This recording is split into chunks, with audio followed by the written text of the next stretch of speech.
This is Max and Mia podcast. Hello, everyone. Welcome back to the Max and Mia podcast. I'm Matthew. And I'm Rachel. And if you're new here, welcome. Seriously, you picked a great episode to start with. For those who don't know, Rachel and I have this space every Wednesday to talk about things that actually matter. You'll still hear Max and Mia every Friday, Sunday, and Monday as usual. But today is a good one, Rachel. It really is. Okay, but Matthew, before we get into anything, I have to ask, how are you doing? Like, did you sleep well? Actually, yes. And you know what made it perfect? I woke up at like 4 a.m, looked at my phone, and realized I still had 3 more hours of sleep. That feeling. Right? Like you just won something. You close your eyes again, and everything is just perfect. That is genuinely one of the best feelings in the world. No stress, no alarm, you just sink back in. And then you know what's the opposite of that? When the alarm goes off on a day you don't have to work. Oh no. You're half asleep, you hit snooze, and then 3 minutes later you go, wait, I don't even have work today. And somehow that's almost worse because now you're awake and annoyed for no reason. I've done that so many times. You can't even enjoy it because your brain's already switched on. Exactly. Your body's like, all right, let's go. And you're like, go where? Okay, so why do I feel like that little moment, waking up with 3 hours left, is like one of those tiny pleasures that you forget to appreciate? That's exactly it. Those small things. And honestly, someone said something to me recently that kind of stuck. They said, he who loses his mornings ends up losing his life. Wow. Okay. That hits different. Right? And that's kind of the door into what we're talking about today, because it's not just about mornings, it's about the habits that shape everything else. And before we get into those, we want to hear from you in the comments. What's one of those small pleasures that just makes your day a little better? Could be anything. We read every single comment. Everyone. Okay, so today we're talking about 6 habits, 6 things that Rachel and I have actually applied in our own lives and that have genuinely changed things, not just our days, but the bigger picture. And we're not just saying that. We've been there. We've struggled with some of these, and we're going to be honest with you about that. Now, we're not giving everything away right now, but I'll say this, we saved the most important one for last, the one that, for both of us, changed the most. So if you want to know what it is, you've got to stay until the end. It's worth it, I promise. And this episode is also a great chance to work on your English. Whether you're practicing your listening or doing some shadowing, this is the perfect episode for that. And throughout the episode, we'll also explain some words or phrases that might be new for you, so you always have the context you need. No confusion, just good content. And hey, if you're enjoying this, hit that like button. It helps YouTube show this to way more people, and it takes literally 2 seconds. We'd really appreciate it. Okay, are we ready? Let's get into it. All right, so habit number 1. And we're calling this one the first trap of the day. The first trap. And before we tell you what it is, we actually want to hear from you. If you had to guess, what do you think the first trap of the day is? Like the thing that already sets a bad tone before you've even gotten out of bed? Think about it for a second. What's the first thing you do in the morning? Yeah, you already know, don't you? It's the phone. It's always the phone. And look, we're not here to make anyone feel bad about it because we've both been there. But let's be honest, you open your eyes and before you even say good morning to yourself, you're already scrolling. Instagram, TikTok, WhatsApp, emails.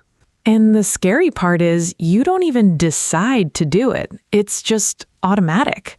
Your hand reaches for the phone before your brain even wakes up. Exactly. And this is actually where I want to stop for a second, because there's a word for that kind of behavior. It's called mindless. It means you're doing something without any conscious thought or intention behind it. You're not choosing to scroll, you're just doing it.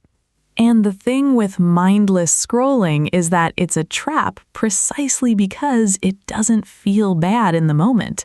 It feels easy, comfortable. But then you look up and 30 minutes have gone by. 30 minutes on a good day. Okay, I have to come clean here. Before I actually changed this habit, I was spending up to 40 minutes on my phone before I even got out of bed. 40 minutes. 40 minutes. And I'd tell myself just 5 more minutes, like every 10 minutes. And then I'd finally get up in a rush, skip breakfast, get to work stressed, and spend the whole morning feeling like I was already behind. And that feeling has a name, too. It's called being overwhelmed. It means you have so much going on that you feel like you can't handle it. And the irony is that the scrolling was supposed to be relaxing, but it was actually the thing that put her in that state. Completely. And here's the thing that kind of changed my perspective. There's research that shows that the first 20 to 30 minutes after you wake up, your brain is in a very suggestible state. What you consume during that window literally sets the tone for how you think and feel for the rest of the day.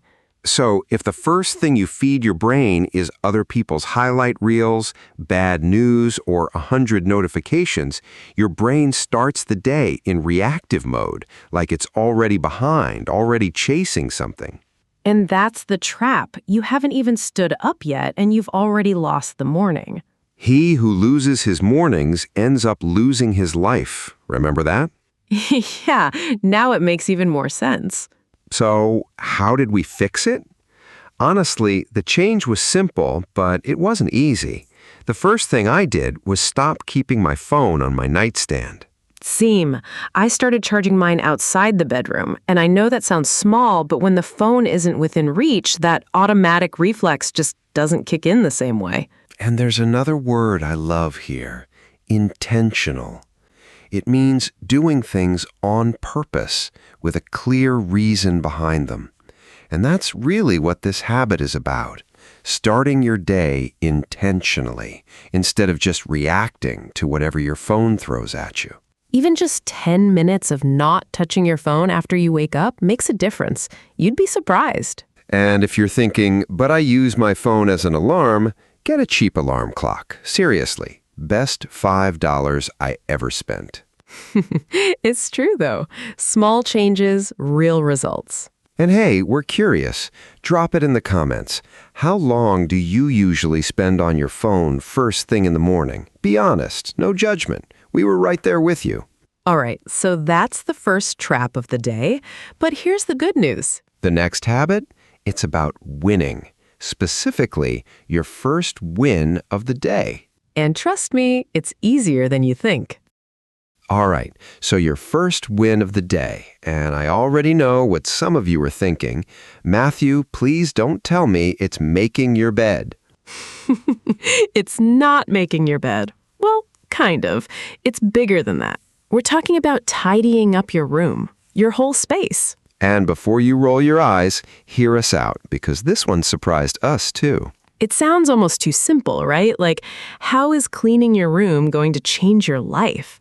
But that's exactly why it works, because it's the first thing you do, it's completely in your control, and it takes maybe 5 to 10 minutes. And here's the thing. When you complete something, even something small, your brain releases a little bit of dopamine. It's the chemical your brain produces when you feel rewarded or accomplished. And that feeling, even from something as simple as a tidy room, it sets a tone. It's like you're telling yourself, I set a goal and I did it. Before 8 a.m., before work, before anything else. Exactly, and that feeling carries. You start to think, okay, what else can I get done today? There's actually a really famous quote from a U.S. Navy Admiral, William McRaven. He gave a speech where he said that if you want to change the world, start by making your bed. And the idea behind it is exactly this. Small discipline in the morning builds momentum for the rest of the day. And momentum is the key word here. It means the force or energy that keeps something moving forward. And that's what your first win gives you. It gets the ball rolling. On the other hand, when you leave your room messy and just rush out the door, you're starting the day with a small sense of disorder, and that sticks with you more than you'd think. There's actually research on this. Studies have found that cluttered environments increase cortisol levels, which is basically your stress hormone. So a messy space isn't just visually annoying, it's literally affecting how stressed you feel. And coming back to a tidy room at the end of the day, that's also a reward. You walk in and everything's in order. It just feels better. So the habit is simple. Before you leave your room in the morning, take 5 to 10 minutes. Fix the bed, pick things up, put stuff where it belongs. That's it. That's your first win. And if you want to level it up, you can do it right after you put your phone down, because now you've already avoided the first trap and you're already moving with intention. One habit stacks on top of the other. That's when things start to really shift. Honestly, I wish someone had told me this years ago. Same. All right, so we've talked about starting the day without falling into the phone trap, and we've talked about earning your first win. But the next one, this one's a little different. It's less about doing and more about feeling. It's about being grateful for the morning itself. And I know, gratitude can sound a little cliché, but stick with us because the way we approach this might change how you see it. Okay, so gratitude. And look, we know that word gets thrown around a lot. Vision boards, motivational posters, just be grateful. It can feel a little empty sometimes. Right, like it's easy to say and hard to actually feel. Exactly. But here's the thing. The reason it feels empty is because most people think of gratitude as this big abstract thing, like you have to be grateful for your whole life all at once, and that's overwhelming. But that's not what we're talking about. We're talking about something much more specific, the things we take for granted every single morning. And to take something for granted is actually a great phrase to know here. To take something for granted means to stop appreciating it because you're so used to having it. You assume it'll always be there. And we all do this. Think about it. You wake up and you can see. You can move your legs, get out of bed, walk to the kitchen. You have your health. Maybe there's someone next to you or someone you're going to call later today who you love. These things feel normal, but they're not guaranteed. And I think a lot of people only realize that when something changes, when you get sick or someone you love isn't there anymore. Suddenly the ordinary things become everything. I actually had a moment like that last year. I was going through a really stressful period, and one morning I woke up and my back was in so much pain I could barely sit up. And I remember thinking, I've never once woken up grateful that my back doesn't hurt. Not once. I just expected it to be fine. And that stuck with me when you told me that, because it's so true. We have this mental list of problems, things we're worried about, things we want, but we rarely stop to notice what's already working. There's a word for that tendency. It's called negativity bias. Our brains are actually wired to pay more attention to problems and threats than to good things. It's a survival mechanism, but in everyday life, it means we naturally focus on what's wrong instead of what's right. So gratitude isn't about pretending everything is perfect. It's about consciously counterbalancing that bias, training your brain to notice what's good, even on hard days. And the way we practice this is simple. In the morning, before anything else, we each think of 2 or 3 specific things we're grateful for. Not, I'm grateful for my life. Something real, something concrete. For me, honestly, some mornings it's just that I slept well, or that I have a cup of coffee waiting, or that I get to do work I actually care about. Small things, but real things. For me, it's often the people, my family. The fact that I can pick up the phone and call my mom whenever I want. That one hits me more than anything else. Yeah, that one's big. And when you start your day like that, even just for 2 minutes, something shifts. You're not starting from a place of, another day. You're starting from, okay, I have something to work with here. And that changes everything about how you move through the day. All right, so we've talked about putting the phone down, earning your first win, and starting with gratitude. 3 habits down, 3 to go. And the next one, it sounds almost too simple, but it might be the one that makes the biggest difference in how people perceive you. And honestly, in how you perceive yourself. We're talking about waking up in a good mood, on purpose. And yes, that is actually something you can choose. We'll tell you how. Okay, so this one, waking up in a good mood. And I want to be clear right away. We're not talking about being fake happy.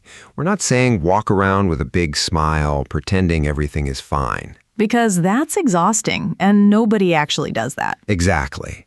What we're talking about is attitude, the way you choose to show up in the morning. And yes, we said choose, because that's really what it is. Now, I know some of you are already thinking, Rachel, you don't know my house. You don't know what I wake up to. And you're right, we don't. And we'll get to that in a second. But first, let's paint a picture. Imagine 2 people, same morning, same alarm goes off at 7 a.m. Person A wakes up, groans, slams the alarm, drags themselves out of bed, and immediately starts complaining. It's too cold. The shower pressure isn't right. Someone left dishes in the sink again. And by the time they sit down for breakfast, everyone around them is already tense. Their partner is quiet, their kids are walking on eggshells. The whole energy in the house is shifted because of one person's mood. And that person probably doesn't even realize they're doing it. It's just become their default, their automatic setting in the morning. Now, person B. Same alarm, same morning. They wake up, take a breath, maybe stretch for 30 seconds. They move through the house without the commentary. They greet the people around them, not with a performance, just normally, warmly. And the difference in how that day unfolds for both of them is enormous. Not because their circumstances are different, because their attitude is. And here's a word that's important here, disposition. Your disposition is your natural tendency to feel or behave in a certain way. And the thing about disposition is that people often treat it like it's fixed, like I'm just not a morning person. But it's actually something you can train over time. Now, let's talk about the harder situation. Because we know not everyone wakes up in a peaceful house. Some of you wake up to tension, to noise, to people who are already in a bad mood before you even open your eyes, to financial stress sitting right there on the nightstand next to your phone. And that's real. We're not going to minimize that. But here's what we've learned, and this took us a while to really understand. You can't always control what you wake up to, but you can control your first reaction to it. There's a concept called emotional regulation. It means the ability to manage how you respond to what you feel. Not suppressing it, not ignoring it, just not letting it run the show automatically. And one of the simplest ways to do that in the morning is to create a tiny buffer. Before you interact with anyone, before you check anything, give yourself 2 minutes. Sit on the edge of the bed, breathe, set one simple intention for the day. Something like, today I'm going to be patient, or today I'm not going to let small things take up big space in my head. And it sounds small, but when you do that consistently, you start to notice that your mornings feel less like something that happens to you and more like something you're actually part of. And the people around you notice too. That shift in energy, it's contagious in the best way. All right. 5 habits down. Wait, 4. 4 habits down. Someone's getting ahead of herself. I am, because I'm excited about the next one. And honestly, it might be the one that people resist the most. We're talking about the comfort zone and what it's actually costing you to stay in it. Okay, the comfort zone. And I want to start with something that I think doesn't get said enough. Go ahead. Your comfort zone is not your enemy. It exists for a reason. Rest exists for a reason. And we are not here to tell you that every second of your day needs to be productive. Hard agree. Because that narrative, hustle 24/7, sleep when you're dead, that's not sustainable. And honestly, it's not even healthy. And this is a big but. There's a difference between resting and hiding. And I think a lot of us, myself included, have used rest as an excuse to avoid things that make us uncomfortable. And that's where it gets interesting, because the comfort zone isn't really about comfort, it's about familiarity. You stay in it not because it feels good, but because it feels safe, known, predictable. And here's something worth thinking about. Every app on your phone, every platform, every notification, they're all competing for one thing, your attention, and they're very good at it. If your attention wasn't valuable, they wouldn't fight for it. But they do, constantly. And when you're in that zone of scrolling, watching, clicking from one thing to the next, it feels like rest, but it's not. That's actually a really important distinction. Real rest restores you. You finish it feeling recharged, clear, ready. But passive consumption, hours of mindless scrolling or binge watching with no intention behind it, you finish that feeling kind of empty, sometimes more tired than before. And there's a word for what we're actually describing here: procrastination. Procrastination is when you delay or avoid doing something you know you should do, usually by replacing it with something easier or more comfortable. And the tricky part is that procrastination is very good at disguising itself as rest. I'll start after this episode. I just need a few more minutes. Sound familiar? Very familiar. So, how do you tell the difference? Ask yourself one question when you finish. Do I feel better or worse than before I started? If the answer is worse, or honestly even just the same, that wasn't rest. That was avoidance. Now, on the flip side, real rest, protect it. A walk with no destination, a nap, time with people you actually enjoy, sitting outside with a coffee and doing absolutely nothing. That counts. That matters. Don't let anyone make you feel guilty for that. And there's an expression in English that fits perfectly here. Recharge your batteries. It means to rest and recover your energy, the way a phone needs to be plugged in before it can work again. And just like a phone, you can't run on zero. But here's the other side of the comfort zone that we need to talk about. The things you keep putting off because they make you nervous. The conversation you've been avoiding. The project you haven't started. The habit you keep saying you'll build next week. That's where growth lives, just outside of that edge. And you don't have to leap. You don't have to completely reinvent your life overnight, but you do have to take one step consistently. And there's a great expression for this: to bite the bullet. It means to force yourself to do something difficult or unpleasant that you've been putting off. And honestly, most of the time, the anticipation is worse than the thing itself. Always. The thing you've been dreading for 2 weeks takes 20 minutes and you wonder why you waited so long. Every single time. So the habit here is simple but not easy. On your free days, on your slow mornings, check in with yourself. Ask, am I actually resting right now, or am I hiding from something? And if the answer is hiding, take one small step toward the thing you've been avoiding. Just one. Because every time you do that, the comfort zone gets a little bigger, and what used to scare you starts to feel manageable. And one more expression before we move on, because this one's too good to leave out. To step out of your comfort zone. You've probably heard it. It means to do something that challenges you, something beyond your usual limits. And the more often you do it, the less it feels like stepping out, and the more it just feels like living. All right, 5 habits, and we have one left. The big one. The one we said we were saving for last, and it's honestly the one that ties everything else together. We're talking about organization, knowing what you're going to do and why before the day gets away from you. And I promise it's simpler than it sounds. And I'll be honest, when I first heard about this habit, I thought it sounded a little corporate, like something a CEO does, not something a normal person needs. Same. I used to think people who planned their days were just overachievers with too much time on their hands. And then I actually tried it, and now I can't imagine starting a day without it. So what does it actually mean? It's simple.